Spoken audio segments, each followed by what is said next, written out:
All right, guys, I'm really excited about this next panel. It's going to be very special, so I'm going to go ahead and let Koa lead as he's the moderator. It's all yours. Okay, thank you. Okay. I'd just like to take out this time to thank Kadeem for this opportunity on being the moderator. And I'd like to introduce myself. My name is Koa Ben Israel. I am a sophomore at Georgia State University. It is not a HBCU, but it's still very diverse. Majority of people there are Black, so there is that. And I major in journalism with my hopes of being a sports analyst one day. So enough of me. I'd like to let Mr. Thompson get to have the floor and explain and kind of introduce himself. Good afternoon, everybody. Thanks, Koa. Just happy to be here. Brandon Thompson. I'm a 2005 graduate of Clark Atlanta University, originally from Nashville, Tennessee. Been at Nascar all of my professional career. Got started in the sport as an intern through the Nascar Diversity Internship Program in 2003. And have been, blessed and fortunate enough to remain in the industry now for about 17 years. So happy to be here. Thanks for having me. No problem. Wow, 17 years. That is a long time. Wow. Okay, we can get started with the first question. So the first question I have for you is, you were quoted saying that NASCAR has made significant progress in the areas of diversity and inclusion, and we now have an opportunity to build on our momentum, both as a company and industry. So I'd like to let you talk about, okay. I'd like to let you talk about all that you've accomplished in the terms of increasing diversity within NASCAR. And since you took that role of vice president with diversity and inclusion. Yeah, well, we first started really by listening. Obviously, 2020 has been an incredibly politically and emotionally charged year, especially for Black people, right? And so, be it the pandemic, social justice issues, et cetera. So one of the things that we were focused on right out of the gate is listening to our employees, our diverse employees, and candidly allies from in and around the company, right? So just opening up, having that dialogue with our executive leadership team, expressing true feelings about, things that happen both and experiences that we face both in the office and at the racetrack.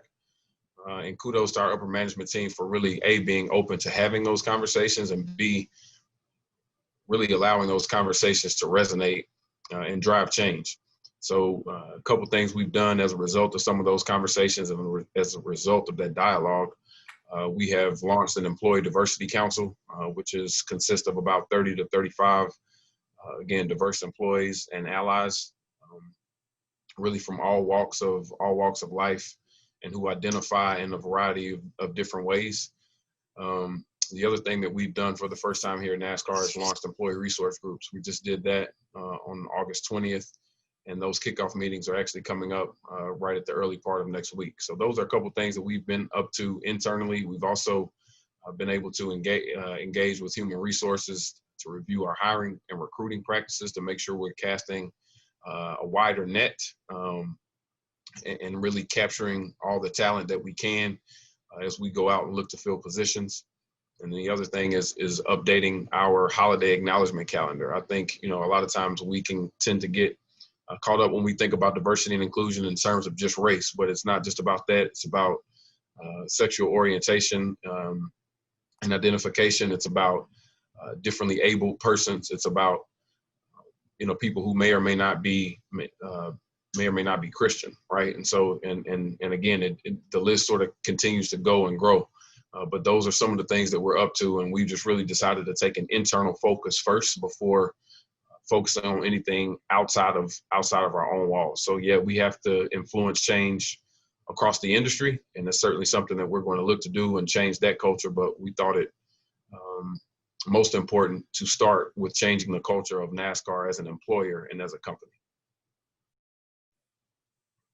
Okay, and do you also feel like, because the news recently came out that Michael Jordan also has taken ownership with owning his own team, racing in NASCAR, do you think that would also influence diversity, also increasing, I guess, for the better of NASCAR? Yeah. Yeah, absolutely. I think it's hard to speculate about what would or would not have happened. But I certainly think that the actions that we took in terms of banning the Confederate flag and the stance that we took back in June certainly opened the door and made what was announced on Monday or Tuesday earlier this week a possibility. And you heard Michael Jordan say that in his statement, that he was, and I'm loosely quoting here, was aware and supportive of the strides that we were making and the momentum that we have. And so I will take a second to brag here, just not only in terms of what we've done in terms of social justice and taking those types of steps, because frankly, I think it would be fair to say that we could have and should have done that prior to this moment. But the truth of the matter is that all other sports leagues were looking to NASCAR in terms of replicating in order to get back to competing. So whether it's the bubble for the NBA or the protocols that you see on display with the NFL or even Major League Baseball, all have shades of NASCAR in. We were the first sport back. We're proud of that.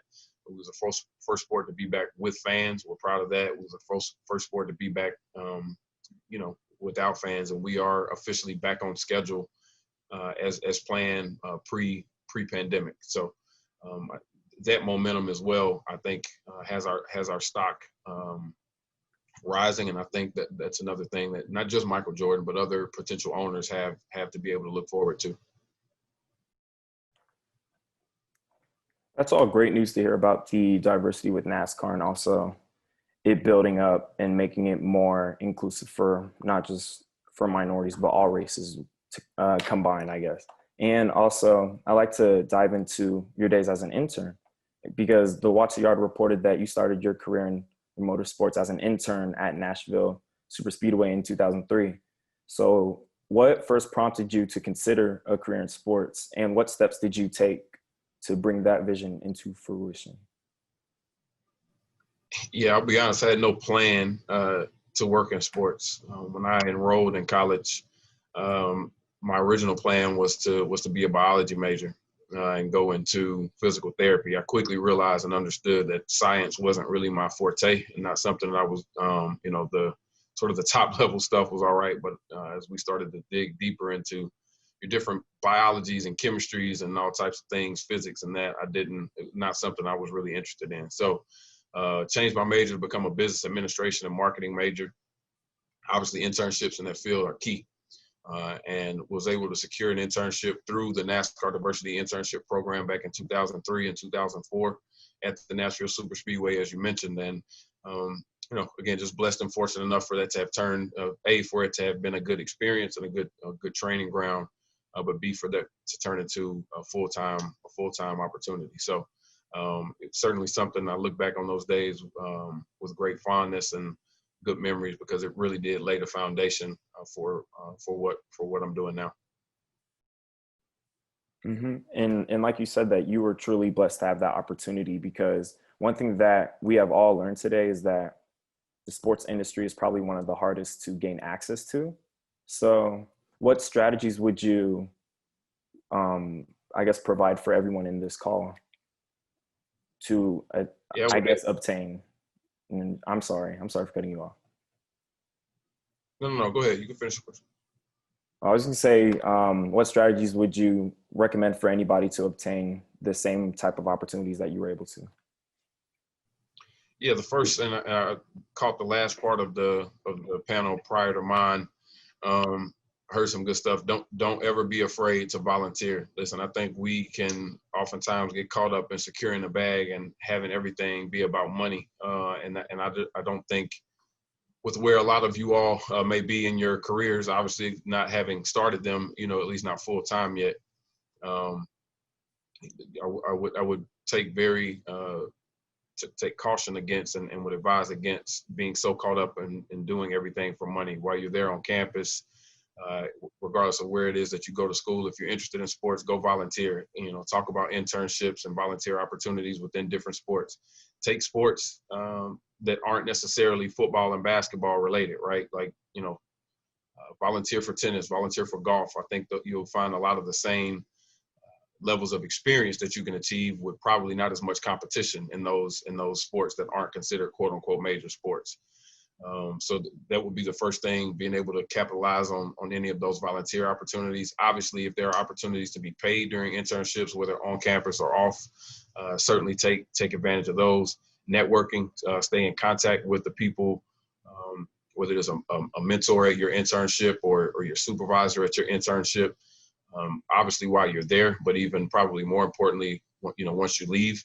And there is a fine balance between staying in contact with people and not bothering them, so to speak, but don't be afraid to send a note at the end of the semester, send a note to say Merry Christmas if you know when their birthday is, send a note to say Happy Birthday, those types of things. And I think a lot of that information can be gleaned just through your interpersonal interactions, while you're there at your internship.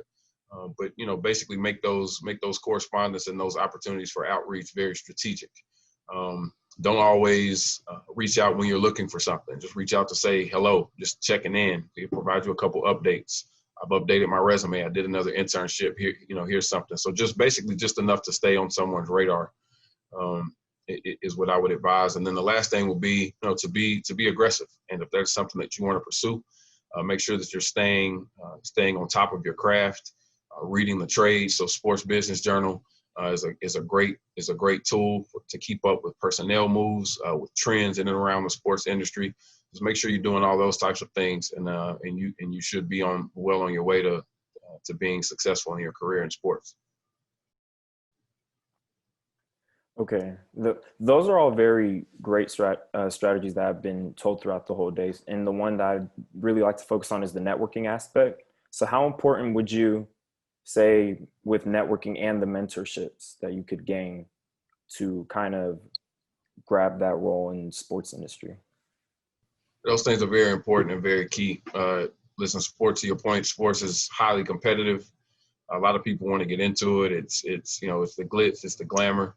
But it's really the relationships that are going to carry you forward. And so being able to identify mentors, those people who either have roles that you would like to have, or maybe even sometimes people who are in roles that you don't want to have or you think you don't want, right? To learn more about those roles so that you're sure that you don't want to go into that particular path or field. But certainly it's all about the relationships that you are able to establish, and authentic relationships, just being yourself, being natural, being organic, being, again, authentic, I think is really important. People in and around this industry can identify someone who's putting on a show or being fake pretty quickly because, candidly, it happens quite a bit. And so I just think just being true to who you are, being true to yourself is really important in establishing those relationships. So staying on the topic of being a mentor, well, not being a mentor, but I guess the importance of having a mentor. What was the most valuable thing that you learned from your mentorship? Oh, man, that list is long. And I think, it's ongoing. You don't just have a mentor when you're in college or just when you're having an internship. I think it's important to keep those relationships and keep a mentor. And maybe it's not always the same one. Maybe it's a mentor in different areas of your life. I know this is a career focused panel, but even personal mentors, familial type mentors, because at the end of the day, they're all gonna cross and they're all gonna intersect. And so being able to have the balance that you're looking for will really set you up for success. But in thinking about probably one of the key things I've learned is just the balance of being true to who you are without being emotional, at your job, and continuing to be strategic, right? And so certain things are going to happen, challenges are going to occur. If you don't own your own company, there's going to be some things that you disagree with or some things that you don't like.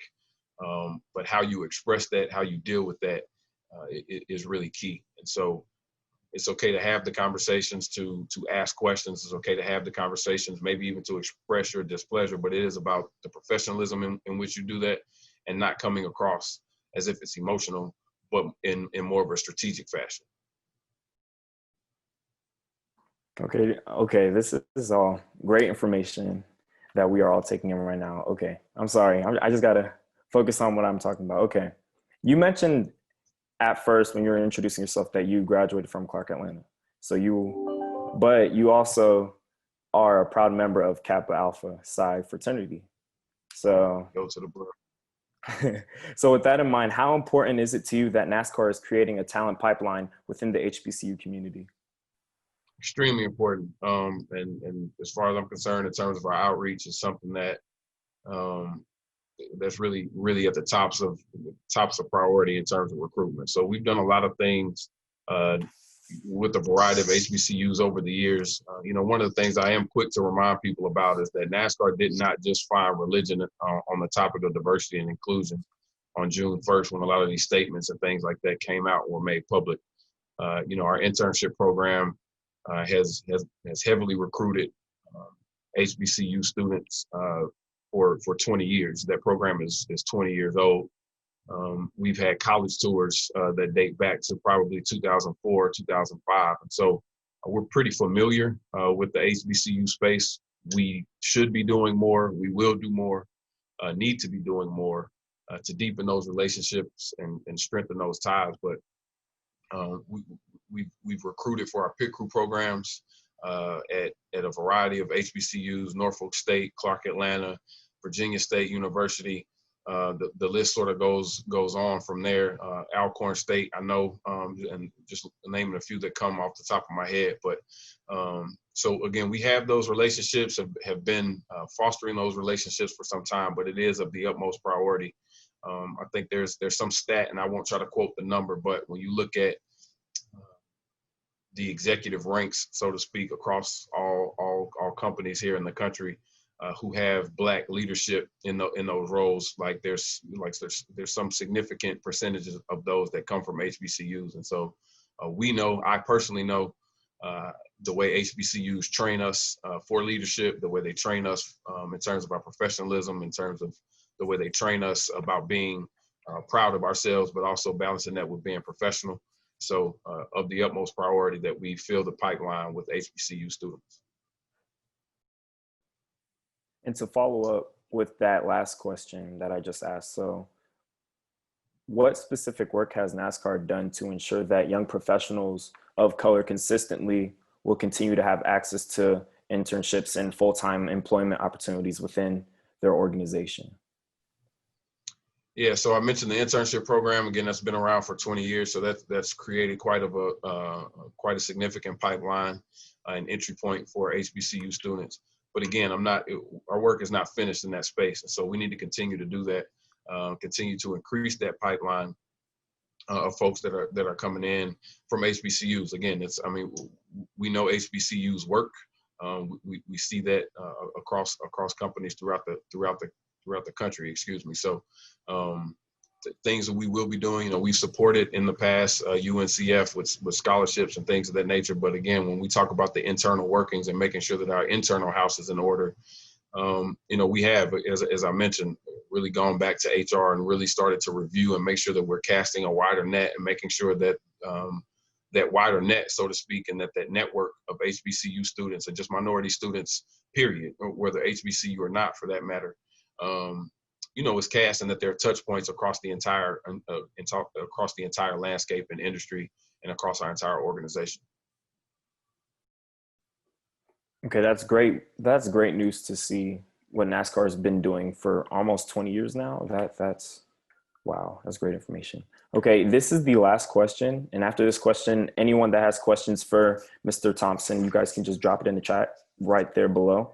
And the last question is, if you could leave all of us with one piece of advice, what advice would that be? Don't chase money, chase your dreams. I think, again, I go back to this, and I can speak to this from a personal standpoint. Coming out of college, I had a job offer and had already been accepted into a popular retail chain's management training program. And so I was hell bent on doing that. That's the route I was going. I'd interviewed, been offered the job.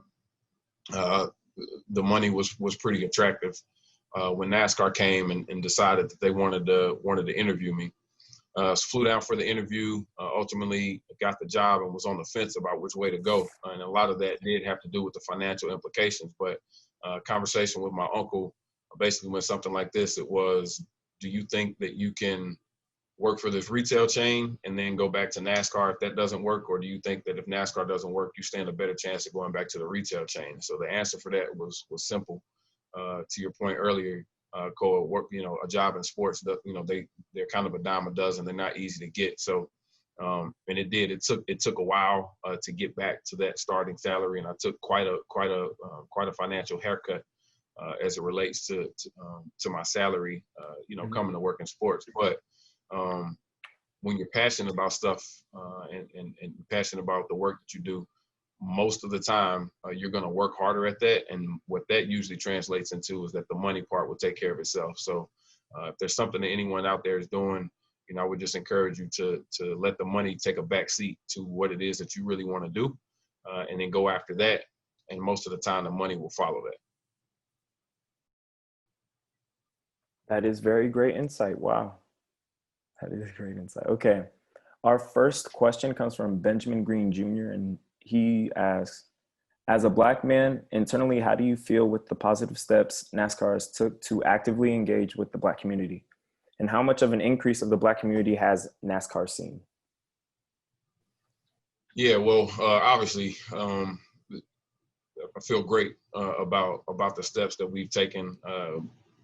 Yes, as a Black man, but I would say at least you're probably somewhat close as an employee, right? Because I think part of the thing about that people may not know or understand about NASCAR is that the people who govern the sport don't necessarily fit the same profile that some of the fans may fit or fall into. And so, the overwhelming majority of people throughout our industry are on the side of right and understand the implications of things that have been going on in our society, and certainly things that have come to the forefront here again in 2020. So, yes, as a Black man first, but secondary to that, as an employee, proud of the steps that we've taken.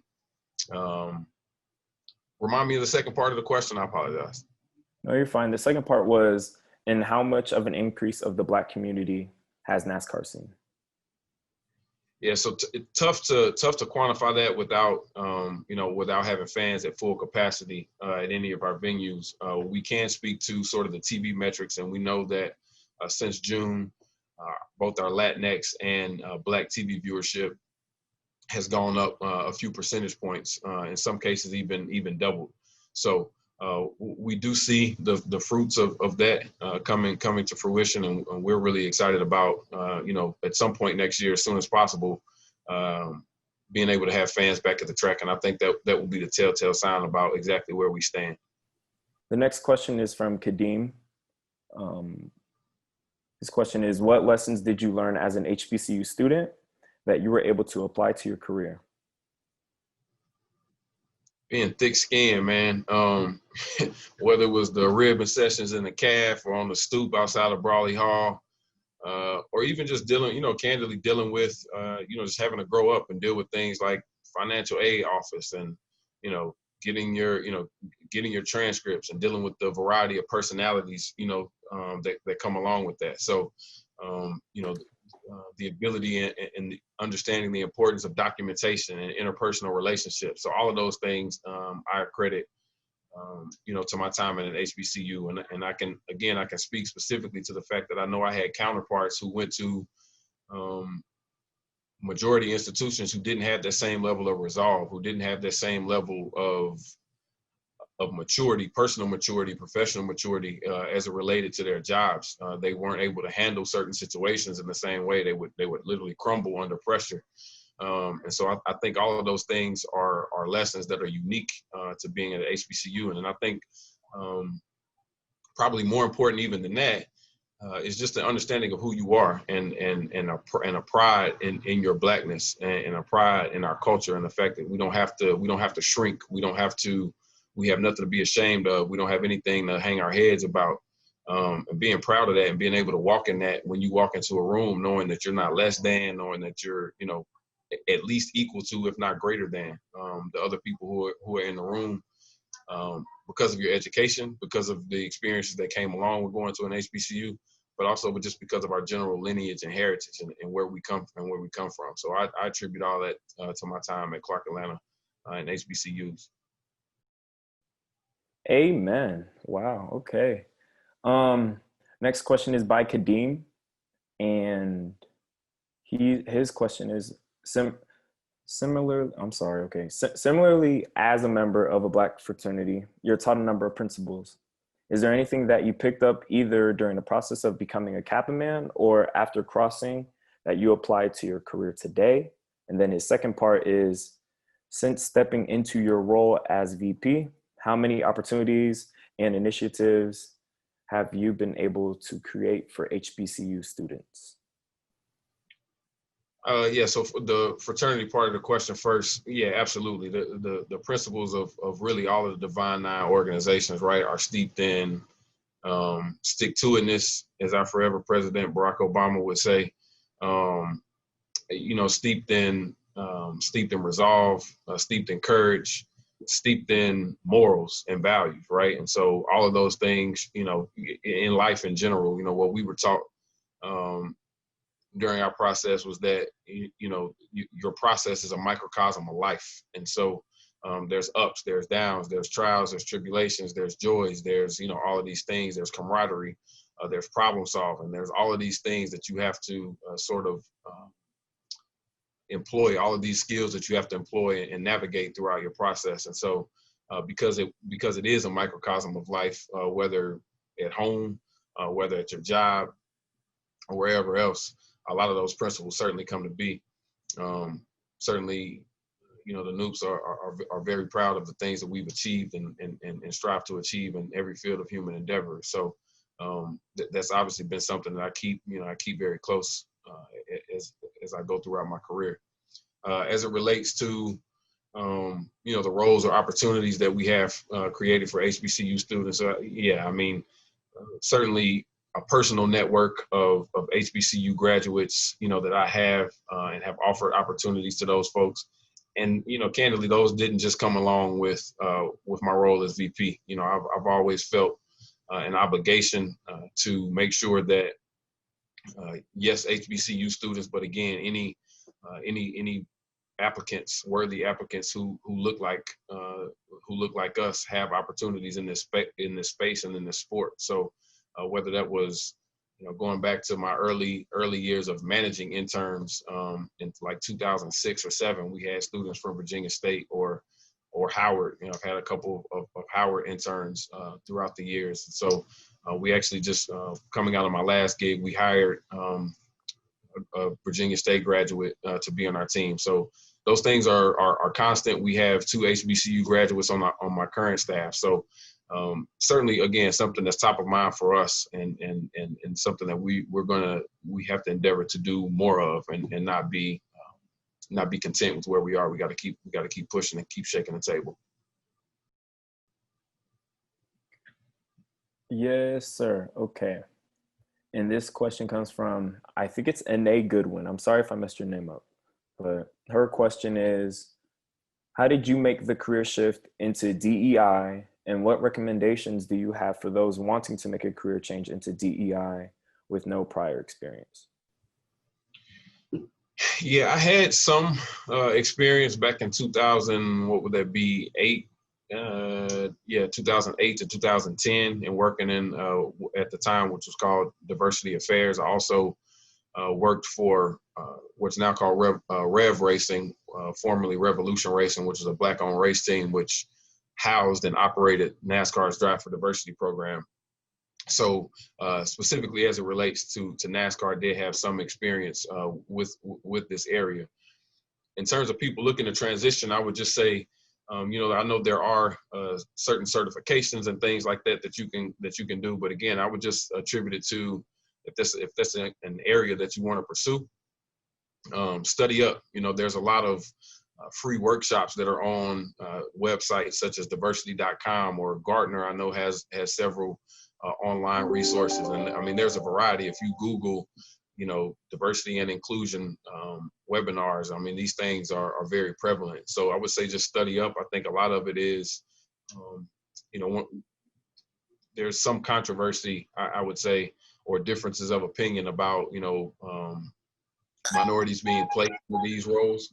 But one thing that we can't deny and that we know is that our experience as minorities is lifelong, right? And so, all of us on this call have, however long you've been living, you've got that many years of experience of being a minority. And while that does not account for everything, and that's not a strategy, right? It is some experience in that space. And so being able to lend that perspective to a particular company is something that most of them will find value in. But there does have to be some strategy behind that. But I think that can be found, and that the strategy experience can be found in any aspect of your career. So certainly that's a jump that people are looking to make. I would just say study up and be prepared, to put your name in the hat. Rachel is the next question, and her question is, what's the best way to seek mentorship during COVID if you haven't met the person in person? Shoot your shot. Send an email. That in this virtual world, I think a lot of people are defaulting to that. So I don't think you're going to be thought any less of. If you do have a contact number in terms of a telephone number or something like that, I would definitely call the person. I would not advise seeking mentorship through a text message. I think text messages are far too informal for something like that. So certainly via email. Or here's something that a lot of you may find as a novel concept, but write a letter. And I say that just because I know everything's so virtual, and we can all maybe get caught up in even typing an email. But hand write a letter or type a letter and sign it in ink. That goes a very long way, particularly if you're talking to someone who is outside of your age bracket. Those things carry a lot of weight. So I would approach it that way. And ask them what it is that you're looking for. Say that you're looking for mentorship, understanding that is a time commitment, that you would be willing to take whatever time that someone's willing to give to mentor you in that space. Quick follow-up question. Have you ever seen anybody receive a letter through a mentorship and it actually helped them in the long run? I want to make sure I understand the question. So have I ever seen someone send a letter to receive mentorship?